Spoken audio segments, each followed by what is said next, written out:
আবারও একই মঞ্চে সাকিব ও বুবলি একসঙ্গে জিতলেন সেরা অভিনেতা ও সেরা অভিনেত্রীর পুরস্কার। পুরনো রসায়ন কি আবার ফিরছে, সেই প্রশ্নের উত্তর খুঁজতেই ভক্তদের চোখ এখন এই জুটির দিকে। নিউ ইয়র্কে প্রথমবারের মতো জাঁকজমকপূর্ণ আয়োজনের মধ্য দিয়ে অনুষ্ঠিত হলো 4 দিনব্যাপী New York Bangla film festival.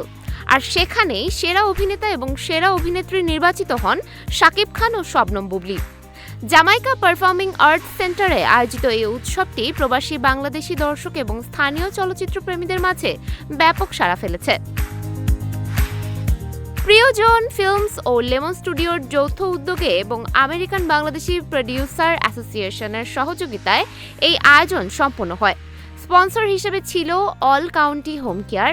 উৎসবের প্রথম 3 দিনে প্রদর্শিত হয় বাংলাদেশ ও উত্তর আমেরিকার নির্মাতাদের স্বল্পদৈর্ঘ্য তথ্যচিত্র এবং পূর্ণদৈর্ঘ্য চলচ্চিত্র। পুরস্কার বিতরণীতে প্রিয়তমা সিনেমার জন্য সেরা অভিনেতা হন শাকিব খান।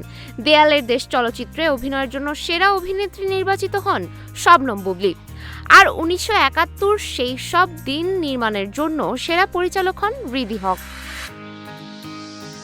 এছাড়া বাংলা চলচ্চিত্রে অসামান্য অবদানের জন্য কিংবদন্তি অভিনেতা আহমেদ শরীফকে দেওয়া হয় আজীবন সম্মাননা।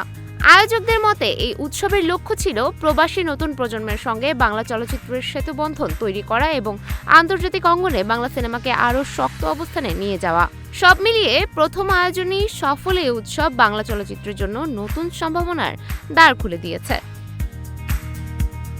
সুমায়া হক তন্নি, নিউজ ফ্ল্যাশ 71।